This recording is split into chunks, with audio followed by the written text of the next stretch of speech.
Guys, welcome back to my channel. మీరు different స్టైల్లో omelette try చేయాలనుకుంటున్నారా? అయితే తప్పకుండా ఈ వీడియో చూసేయండి, రెసిపీ చెప్పేస్తా. ముందుగా ఉల్లిపాయలు, పచ్చిమిర్చి, కరివేపాకు, కొత్తిమీర, క్యారెట్ ని సన్నగా తరుముకొని పక్కన పెట్టుకుందాం.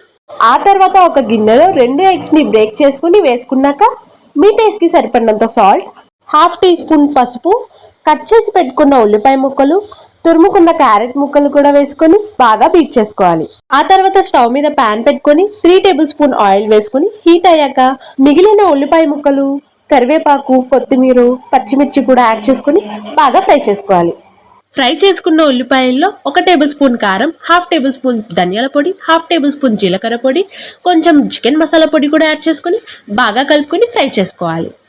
ఆ తర్వాత మన బీట్ చేసుకున్న ఎగ్ మిశ్రమాన్ని ఫ్రై చేసుకున్న ఆనియన్స్ మీద మెల్లగా ఆమ్లెట్లే వేసుకున్నాక స్టవ్ సిమ్లో పెట్టుకొని మూత పెట్టుకున్నాక ఒక సైడ్ కాలాక ఇంకో సైడ్ టర్న్ చేసుకుంటే మన spicy and tasty egg omelette recipe అయితే రెడీ అయిపోయినట్టే. తప్పకుండా ట్రై చేయండి, అసలు వదిలిపెట్టరు.